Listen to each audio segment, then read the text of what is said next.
Hello, I'm Pam Carruthers of healingstars.com. This is the chart, full moon, 9th of March 2020, and it's at 17:47 in the UK, GMT. Now I use whole signs of the houses. So here we can see the sun in Pisces, and it's just connected to Neptune. So it's a very dreamy, romantic, whirling energy that you can't really put your finger on, very nebulous. However, the moon is in the opposite sign of Virgo, and Virgo is all about discrimination, sorting the wheat from the chaff. What's important? Cleansing. Interesting, of course, that we're all being told to wash our hands.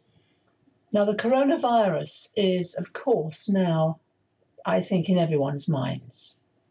And one thing that I've read and helped me is the opposite of fear is love.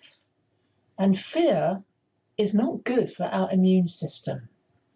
It's that negative thought form that I'm going to die, and so is everybody else I love. And of course, what we're really going through is a exaggerated, but a flu epidemic of some kind. So the vulnerable, of course, are those with pre-existing conditions. So we can't believe everything we read when Neptune and the Sun are together, but also look at this configuration. We have all Mars, Jupiter, Pluto, Saturn, all traveling through Capricorn. The first planet to leave Capricorn will, interesting enough, be Saturn, and that's on the 22nd of March. Then at the end of the month, the 30th, Mars also leaves Saturn to go into Aquarius. So there's a big shift happening. We have Venus and Uranus. Now, this really catches my eye because Venus is currently an evening star. And although we can't see Uranus, it's far too far away, it is to do with change, radical change and shift. And Venus is in her own sign of Taurus. So keep looking at that evening star. It is quite beautiful. Venus is the diamond in the night sky. The other thing that, of course, is most important at this time is Mercury. Mercury is stationed. It actually moves direct on the 10th of March in the UK.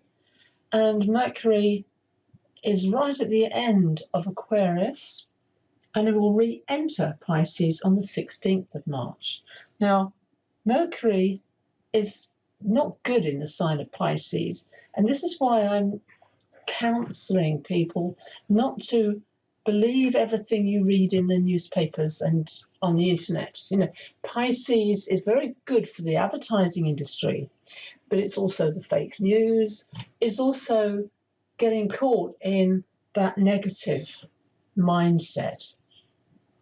Mercury will move forward, of course, now, and it will enter the next sign, which will be Aries, and that is next month. So that's around the 11th of April. So we've still got a lot of this Pisces energy.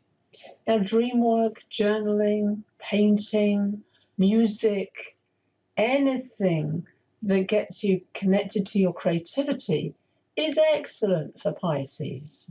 It's the sign where we have a lot of hugely talented musicians and artists and singers, and that lifts people up. It's transcendence. It's the highest crown chakra connected to source. The other very important thing to notice is Chiron. Here's Chiron at 4 degrees, at a right angle to the nodes of the moon. Now we've had full moon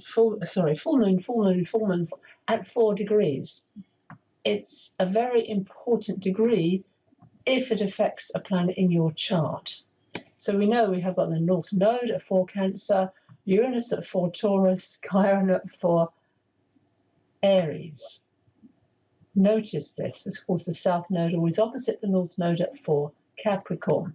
Cancer and Capricorn are the nodes, are the eclipses, and we all have, of course, the summer solstice at 0 degrees of Cancer, and that will be in June, as it always is in June, and that exact date will be the new moon on June the 21st. It's a very significant new moon coming up this year. Be wise, be careful. One thing, that's what Virgo is all about, moon in Virgo. But notice also that moon in Virgo is an incredibly good relationship to Mars, Jupiter, Pluto, Saturn, which in a very good relationship to Sun and Neptune. The earth signs get on very well with water signs.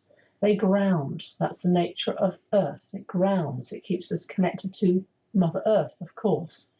And water is the emotions. But water needs, like a swimming pool. I always think of a swimming pool. It needs those walls to contain it. So for all of us to be sensible, practical, but not get hysterical, as so many things are out there kind of tending to go, oh, hysteria, hysteria, it's the end of the world. We've been through many end of the world scenarios in my lifetime, and I have to say that none of them worked. We're still here. So loving oneself, loving others, Venus, connecting with like minds, Uranus, is very, very good at this particular full moon. I wish you well, and promoting love rather than fear, keeping a journal, meditate. I love Deepak Chopra's meditations. They always inspire me, and they're very simple. And recognize we're going to be moving through to a more humanitarian recognition of the Aquarius, of the group energy. First of all, Saturn, Mercury also is still there, and also then, of course, we're going to get Mars there. Big shifts are occurring this month. Oh, one thing I haven't mentioned is 20th of March will be the spring equinox. So look forward to that, because it is a shift of energy for all of us. And take care. Bless you. Thanks for watching. Carruthers of healingstars.com.